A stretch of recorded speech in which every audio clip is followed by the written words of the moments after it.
and the shape of your lips? Who taught you to hate yourself from the top of your head to the soles of your feet?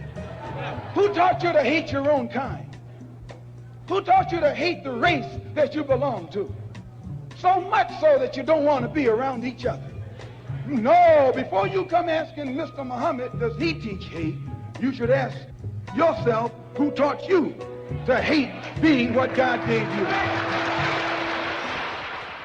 Most of us blacks, or Negroes as he called us, really thought we were free without being aware that in our subconscious, all those chains we thought had been struck off were still there. And there were many ways where what really motivated us was our desire to be loved by the white man. Malcolm meant to lance that sense of inferiority. He knew it would be painful. He knew that people could kill you because of it, but he dared to take that risk.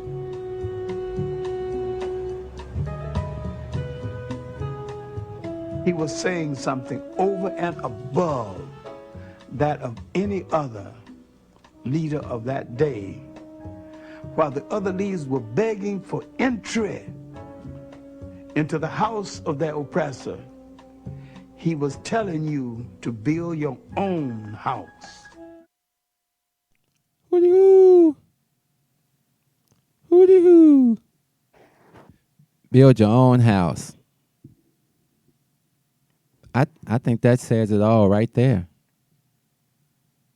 And as much as we fight it and try to get past it, I really don't think there's another solution that really works. And that's kind of what we're going to talk about tonight. Welcome back to the No PC Show, Thursday night edition. Hopefully this 8 o'clock start time doesn't mess people's schedule up, but take time out your day. Take time out your week. Hang out with us. I was searching through some stuff, and look what I found. I found my Black Panther head. I used to wear this all the time, and I think it kind of disturbed some of the teachers at college. I would get pulled to the side and say, "Excuse me, are you a Black Panther?"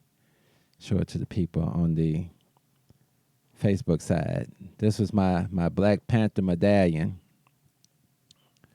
Just wanted to show it to the people on the Facebook side too, because if they came over to the YouTube side, they could see, like everybody else, everything that we put up on the screen. But we're not going to knock them for being over on that side. We're just going to keep posting the link and keep hoping that they will eventually come over to this side. One of the things on this side that you can't see on that side is the email address.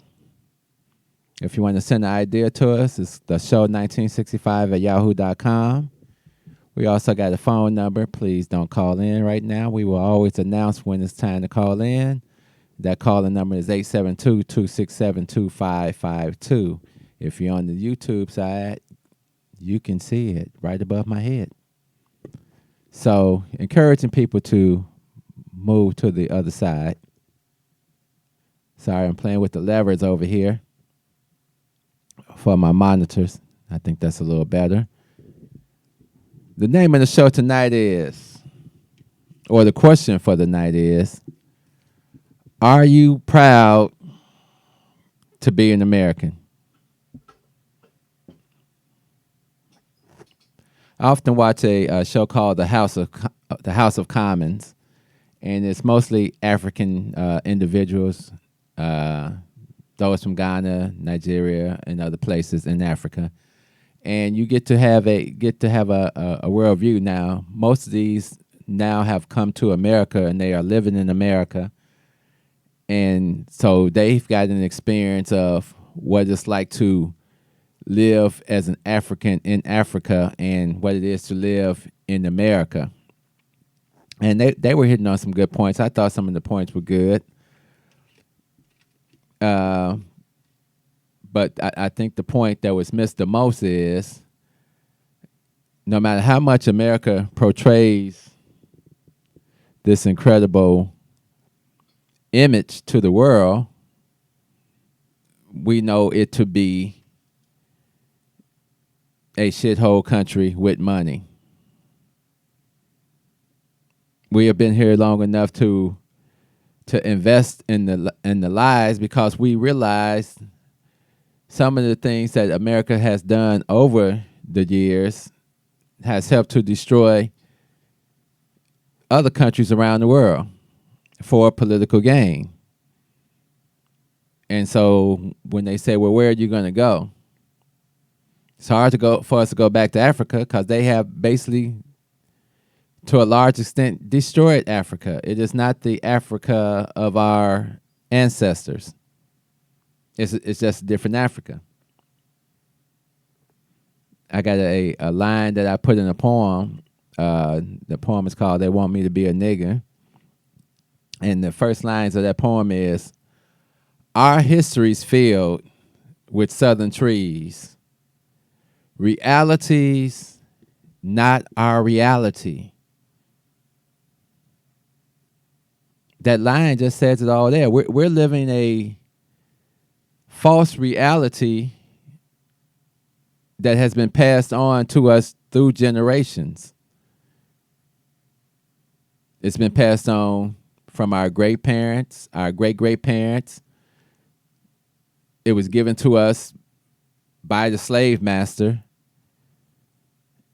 and to this day exists in our minds and hearts. And that's one of the hardest things that I think any of us going to have to deal with, is the revolution of your mind. And that's why this year, that's the subtitle for every title we do. I'm just leaving it as the revolution of the black mind. Now, people want to say the evolution.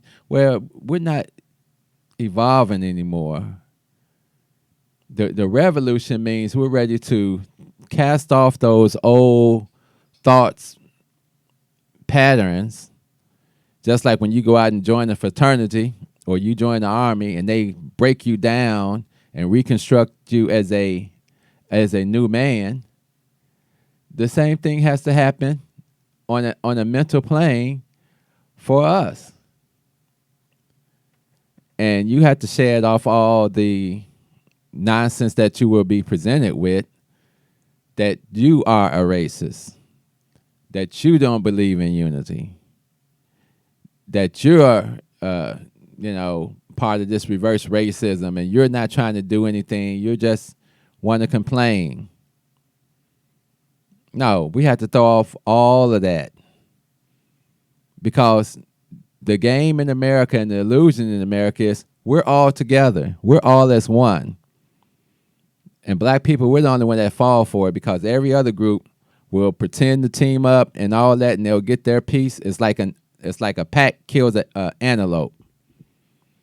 And they're going to convince you that we're all on the same team, but we're going to eat most of the antelope and we're going to leave you some antlers. And you should be happy that you got antlers, because this was a fair exchange for everyone. It's not.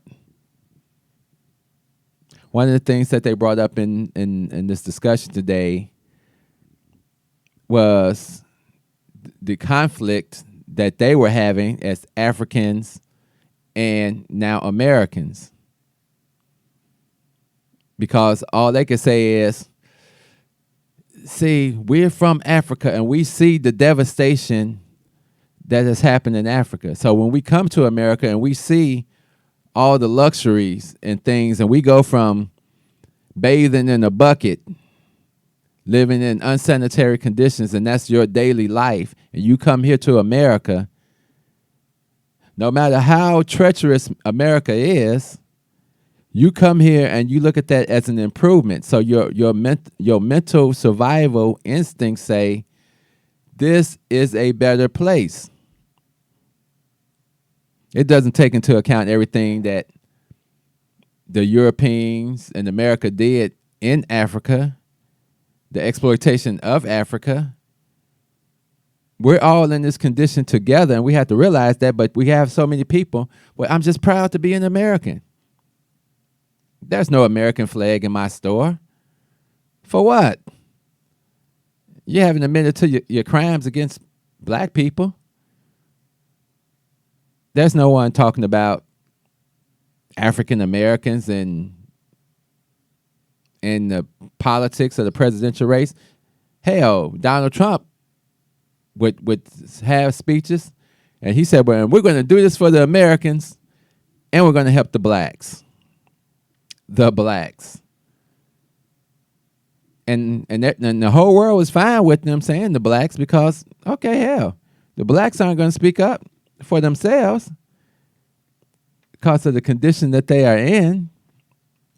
We can do and say what we want because we can give them the bare minimum and we can roll with it. I was very disturbed this week about Chuck D firing Flavor Flav from, I'm trying to pull up this article, that he fired Flavor Flav from Public Enemy. How does that even work? Public Enemy is Chuck D, Flavor Flav, and it was Professor Griff, but Professor Griff even got booted out a while back, because, once you start talking about the Jews and stuff like that, now you got a problem. So Chuck came out and he gave a excuse for why Flav was let go, and he was saying that Flav had been on suspension for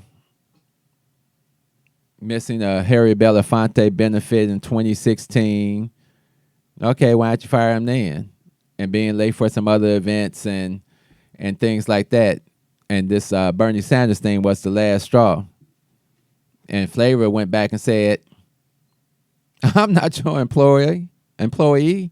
You can't fire me. There is no Public Enemy without Flavor Flav and Chuck D. That's the mix, the yin and yang that went together that had us all embracing and bringing us to the knowledge of self, if you didn't already have it, which I was already grown at that point. So, but I liked the message and what it said. I got a letter from the government the other day. I opened and read it. It said they were suckers. They wanted me for the army or whatever. Picture me giving a damn. I said never. That's what it is. And that song goes on to talk about a situation and realizing that America has authority over you and can pretty much do whatever it wants. It may have taken the chains off, but the mental chains were still left there. Now, it talks about revolution in the song, but it talks about that same revolution that was used by America to take its freedom. That's illegal for you now to do. To try to topple your government with the same things that your government used to keep you oppressed. I don't get it either. And maybe Chuck D will come out and explain why he's doing anything for Bernie Sanders, who has constantly gotten on TV and constantly said, no reparations for black people. That's the end of the conversation for me. We don't need to talk anymore. That's like standing in the line with all the racists, and then they say, no milk for black people. Why are we still standing in line trying to get milk when they said no? But for everybody else, this is fine. I don't care how many great programs you got, and you can't pull the wool over my eyes like they do so many young people. Well, you got to bend. You got to be flexible so we can get some things through. See, the young folks, they don't have the history to go back and say, wait a minute. We've been waiting 400 years. What are you talking about, wait? No, we not waiting no more. But Bernie Sanders says, wait. Because what we can do here, we'll give you some health. We're going to give you all these little great socialist programs. And, we're going to make America what it should be, and you're not going to get what you want. There's no way that you can push reparations through. It's gone. It's too far past due. There's no way we could find a way to put that together. But he won't talk about the Holocaust that didn't even happen in this country, that a few countries are paying reparations to around the world in a total of maybe $7 billion a year. But they got land, they got factories. They don't have to look at swastikas all over the place. They don't have to deal with that racism, because those were the laws that were implemented in that country. What happened for us? Let's see. We lost. They never want to give you the exact number, but let's say about 65 million people, black people, were taken from the motherland and distributed throughout the world. About 10 million Jews. I don't value one life above another life, but we're saying 10 million Jews in 6 million Jews in 10 years, 65 million black people. Doesn't really make a difference to me. Your Holocaust happened over there. Our Holocaust happened here. And so only the people that were involved in the Holocaust that happened here are who we're listening to and speaking to.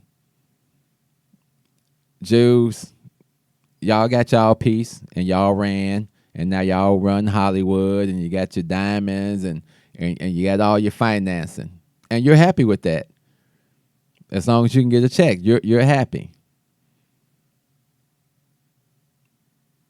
The Hispanics, well, this was part of our country too, and we got kicked out. No, okay. Sorry that happened to you. But I missed all the lynchings of Hispanics in this country. Not saying that it didn't happen, but it didn't do it on a large scale, and it was not the abuse that we occurred in this system. So when I look at our history in this country, I often wonder, just because you can go out and get a job because that's the system they put you in, because reparations for me would have been, why are blacks, and I say this all the time, why do black people pay for education in this country? Why? Denied the right to read and write for over 300 years, and it meant death for you? That's an easy throw in on the reparations tip. For those that already got education and spent their money, loan forgiveness. Easy. But Martin Luther King said it didn't cost you nothing to integrate the lunch counters. But now that it was going to cost America, now everybody's got attitude. And so the Death March began through the 60s.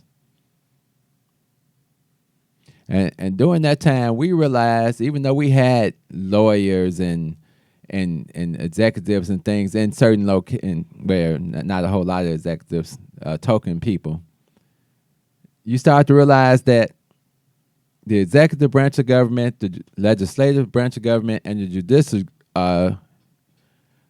set of the government were all conspiring and working against you.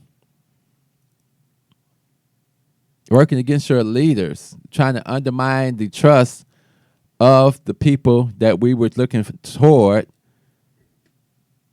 to get some humanity in the world. Correct? So let's destroy all of them. And we'll throw in a couple of Kennedys for free. Even though, people want to say how great the Kennedys were and what they did, and I don't know, John F. Kennedy, I can't really see the history of, other than him wasting a lot of time and doing the American bidding and keeping the Negroes in line. So what do? What do we do? Because do we really have a motherland to go back to? Do we have a choice whether we go back to the motherland? I think first we're going to have to make that mental journey. There's a lot of people jumping up and running over there now, taking trips. That's great. But we got to learn what it is to be African. We know what it is to be American because that's all we've known since we got here. We have to learn, and these are some inside group things that we're going to have to do. We got to clean ourself up. You're no good to anybody else if you don't have control and discipline in your own life. Why would I listen to a man drunk with a liquor bottle in his hand or a crack pipe in his hand saying, "You know what, man, this is gonna make you better"? No, that's what the Muslims do. They clean you up on the outside, and then they work on your internal. They do the simple things that should be normal.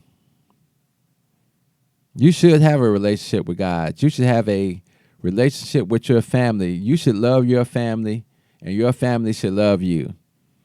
Your number one priority should be to take care of your wife and your children and give them the best education that you can give them. Your job is not to deceive your children as you were deceived, to lead them in a world that will consume them. And that's the scary part when we send our kids off to college, as I said last week. We send our kids to the enemy to be educated. And it gets scary the way they come back.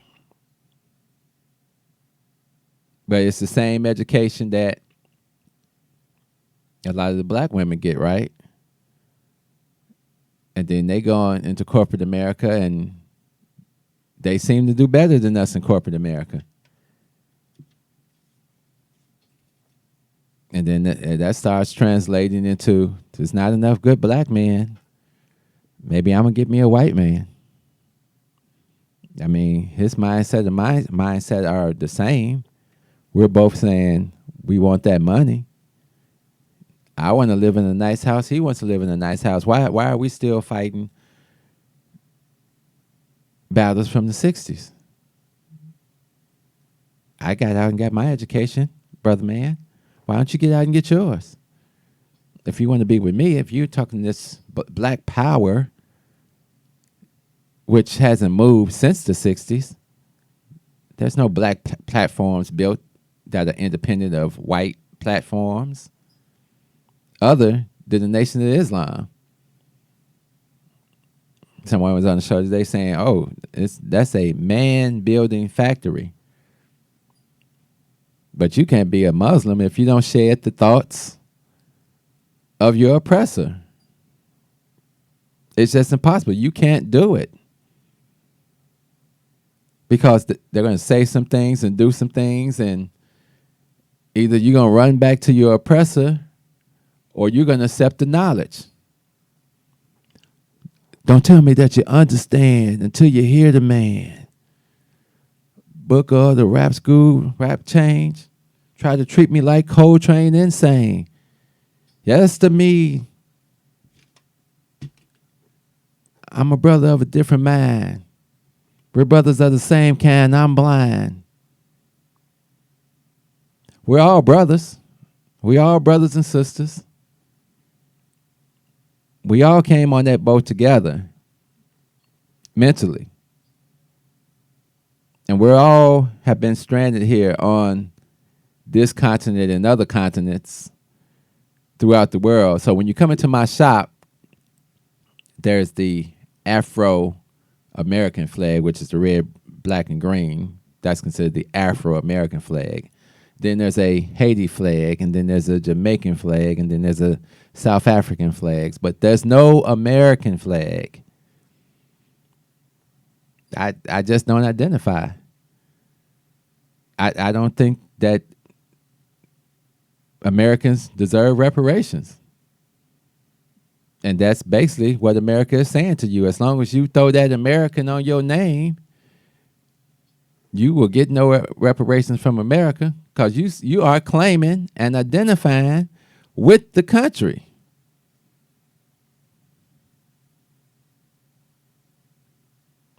We say African American, but we don't know what it is to be African. If at least somebody says I'm Korean American or Chinese American or something, they do so because that's their culture. They're still connected to the roots of their existence. We're disconnected. Does anybody want to say something tonight? I'm going to open the phone lines. 872-267-2552. If you want to make a comment, the lines will be open until the end of the show, which will be in about 5 minutes. Sometimes I sit around and I talk and I'm writing stuff down, and I go back and I look over the notes and I'm like, especially with this political climate and the nonsense. So we had Kamala Harris and Booker in the race, and they weren't talking about anything, and everybody's pointing fingers on.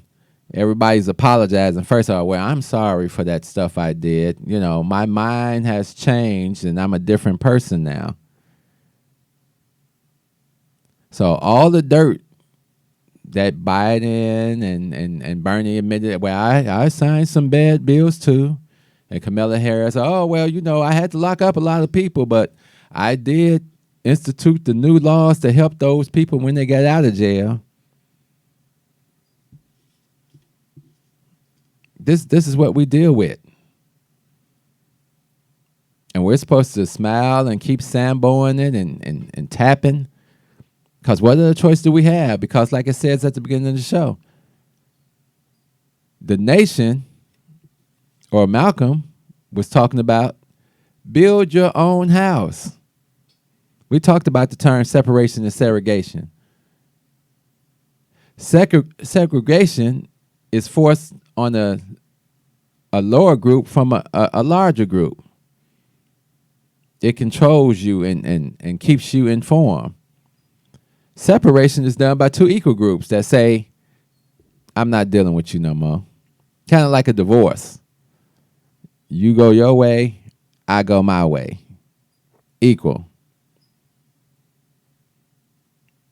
I think one of the problems is just because some of the blacks in the world have achieved a certain status, Oprah, Gayle, and they've integrated into a society that has them in prison too, but they may not want to admit it that they're in prison. Like, why would Terry Crews, a big, gigantic football player, let a white man grab his nuts and not say nothing about it? Why would he not come to the defense of Gabrielle Union? Scared of the fuckery. Why is everybody scared to say anything to Dwayne Wade about his boy? Use a boy, Damon. But everybody wants to jump on the bandwagon of he's expressing his female whatever. It's BS. You get to express that after you turn 18, deuces, then you can hop your butt on out the house. Well, that's why everybody's committing suicide. No, they're committing suicide because that's what they want to do. Personally, our parents didn't give a damn about our feelings or what we wanted to do or whatever, and we weren't killing ourselves. We waited till we got older, and then we were allowed to express ourselves that way. I tell people all the time, shit, you better be black before you gay. You ain't killing yourself because you're black, but you're killing yourself because you're gay. How's that working out? And this is not beating down gays, but you're not about to change my views on society to elevate you ahead of me. There's a line. And we talk about this line every week. And the line starts behind us. everybody else's problems. Sorry. Oh, well, that's not fair. People are suffering. Yeah, we've been suffering a long time. Well, that's not fair. What would you do? Same thing we're doing now. We're doing what we would do. We're already doing that in the situation that we would be doing it in. That's what we're talking about. We're already doing it. Hey, sis, hope you had a great birthday. Sorry, I wasn't paying attention to the screen. We're already doing the stuff that we would be doing if somebody did what you claim we're doing. There's no workarounds in here. If everybody doesn't get to sit at the table and eat, then what do we care about? This person, this person can give you a job. This person can give you a job. Why can these people give you a job? Because they benefited from what happened to you during slavery and Jim Crow years. Well, black men weren't such criminals and so. Fred Hampton did a piece and it was like, why am I a criminal? Am I a criminal because I'm committing crimes, or am I a criminal because you have put me in situations in society and harassed me to the degree that if you constantly harass me, now you can label me as a criminal, even if I wasn't doing any criminal behavior? You're the one that had the laws that you could just come up and scoop me up. You're the one that put the drugs in the neighborhood and the guns in the neighborhood. You did all this and then penalized us for it. Then wrote your crime bills, investigated the leaders, plotted leaders against each other. It's all in your files. Then you turn around and say, I'm a criminal, and then you kill me or whatever you do, and then you take all the stuff that was criminal and you make it legal, and now you're not a criminal. How does that work? It works because we accept it. I see a lot of brothers and sisters out here on the struggle. And people aren't going to die just to make you happy because of the struggle. That's just human nature. The first rule of human nature is survival. I mean, what do they expect? So yeah, I'll go around white people and I'll smile and all this type of stuff and be like, just like they do, smile in your face, and then I'll go over here and plot your destruction, just like they do. And they good at it, and they patient with it. Me and my daughter were having a discussion, and she's I guess a Bernie socialist supporter, whatever. And I said, at my job, often I would come in the morning time and I would find literature because they would have let the gays had like some type of big function or something for free at the firm. And I asked her, do you think they would allow me to have a black anything unity party or anything like that at that office? She answered no. That's exactly right, because America doesn't give a damn about you, just like Kanye said when you get up on the TV. I don't care what type of pretentious games America plays. America didn't write the check. America decided to kill, destroy, and assassinate any black leadership that was on the uprise in this country, and it's written in the FBI files. That's what J. Edgar Hoover says. Be on the lookout for a messiah, anyone that can motivate and lead the black people. So they took care of all that. They took care of all those leaders. And then they came to you with a fake deal saying, well, we killed all those niggas. I mean, your leaders. And what we'd like to do for you now is, this thing is kind of like affirmative action. We're going to give a few people some jobs. But, we give you these jobs, we're going to need you to shut the hell up. Get your kids in line. Get your people in line. Understand the American creed Even though those lines in the song talked about walking on your grave and keeping you underfoot, forget all that. You're a type of American. Not our type, but you are a type of American. As long as you keep screaming that, we're good because we don't pay reparations to Americans. I want everybody to understand that. So while you running around here talking about I'm an African American, we don't pay retributions to Americans. No, that's not what happens. So first thing, if you want some reparations, you're gonna need to stop saying I'm an African American. You can say I'm black or I'm an African that happens to be in America, but African American says to me, I have agreed to wear the chains. I've agreed to continue to be ignorant to the things that are causing us the most. And even if it's to the detriment of my people, to stand up and speak to them and try to help them mentally. A lot of people come into my shop, and I think some people just come in for the conversation. But there's a lot of people, especially a lot of older black people, they're like, man, just to see a black man with a business in a black neighborhood, wow. And I can talk to you, and I don't have to be pretentious. I can be myself as a black person in this neighborhood. You can be frank.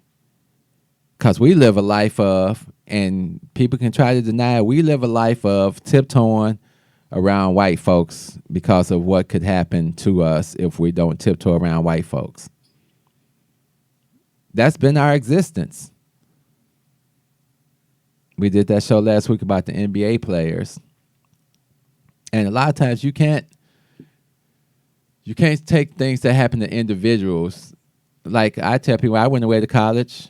I wasn't hanging out with black people. Most of the time I was hanging out with these white people because those were the people in my dorm. So on my floor, there were 49 white guys and me. But like I say, the day I snuck up on them and heard them using nigga, a lot of us would have been afraid to confront that situation. But I was that dude with the panther head. This the dude I was.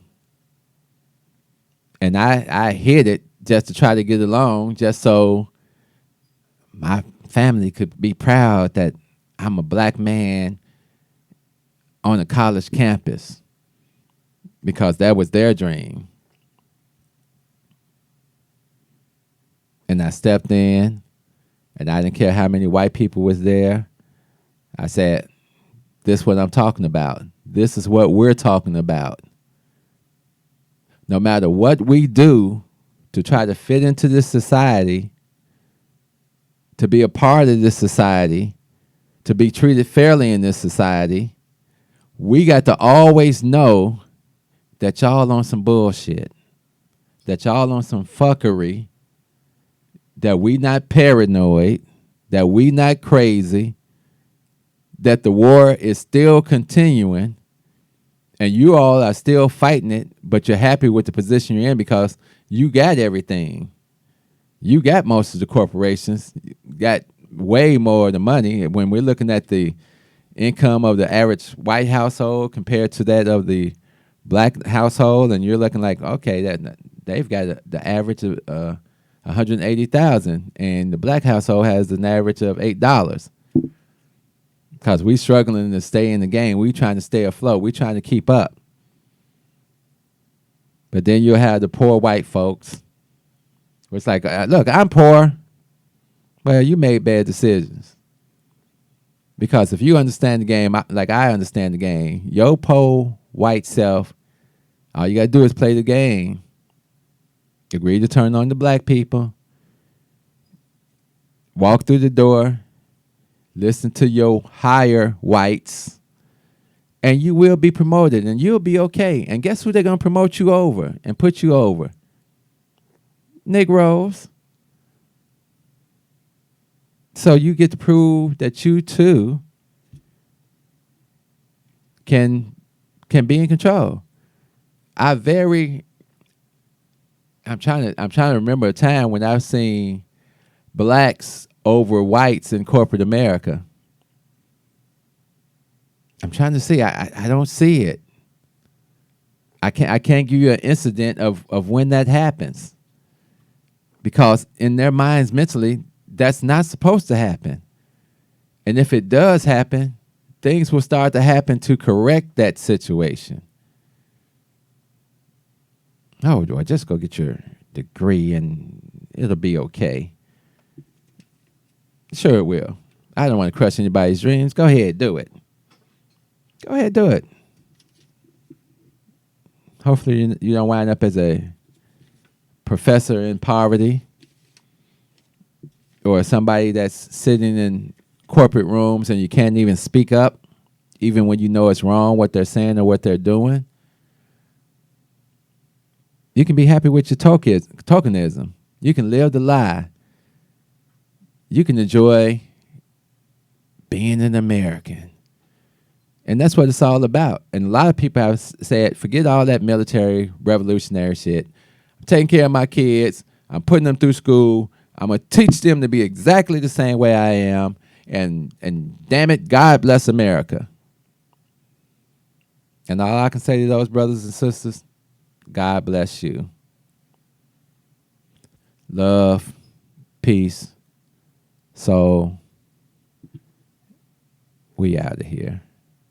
Step out of the car. No, you don't have the right. Step out of the car. You do not have the right to do that. I do have the right. Now step out or I will remove I you. refuse to talk to you other than to identify myself. Step Now if you're woman, ain't no revolutionary should persuade you to be a fucking slave for the rest of your days. Should be grooming you on how to behave, teaching you how to coon and buck dance so that you can be safe. If that brother ain't no rider, soldier, no provider, molder of young minds, check it out, you got yourself a bitch. Think about the time that you invested in him. If he's wearing them skinny jeans, you a lesbian. For every 100 black women who ain't locked up, it's only 83 black men remain.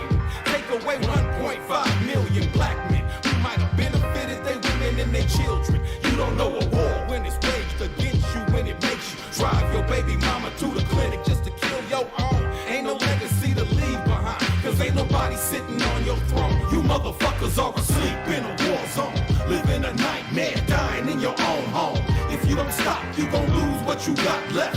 I'd rather die trying to fight for my last breath. Freedom or death, you asleep in a war zone, living a nightmare, dying in your own home. If you don't fight, you gon' lose what you got left. I'd rather die trying to fight for my last breath. Freedom or death, nigga. Sandra Bland was a rider. She wouldn't have committed suicide, and you a motherfucking liar. It would not be wise to stop when you hear sirens and you see the police behind you, but you don't wanna die. They gon' shoot you if you run. They gon' say that you was going for the police gun. That's why they shot you like 120 times, but you was still coming, so they put another bullet in your lung. Them devils got you praying while they murder, because they know you on that bullshit. They steady with them bull clips and body armor. They kill your women in the street, cause they figure you too weak to do anything about it. You some shit, getting fucked in your seat. They poison you every time you brush your teeth. You don't care, you behave like a slave. A bitch from the cradle to the grave, on your knees with your hands out, begging cause you want to be motherfuckers are asleep in a war zone, living a nightmare, dying in your own home. If you don't stop, you gon' lose what you got left. I'd rather die trying to fight for my last breath. Freedom or death, you asleep in a war zone, living a nightmare, dying in your own home. If you don't fight, you gon' lose what you got left. I'd rather die trying to fight for my last breath. Freedom or death, nigga. Freedom or death, nigga.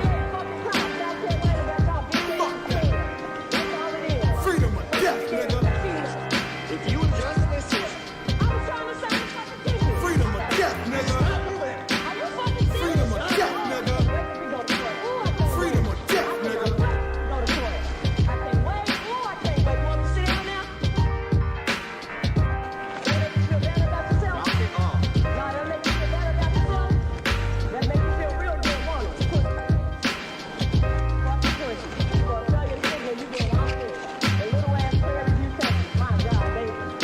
you were getting a warning. Until now, you're going to jail. I'm getting it for what?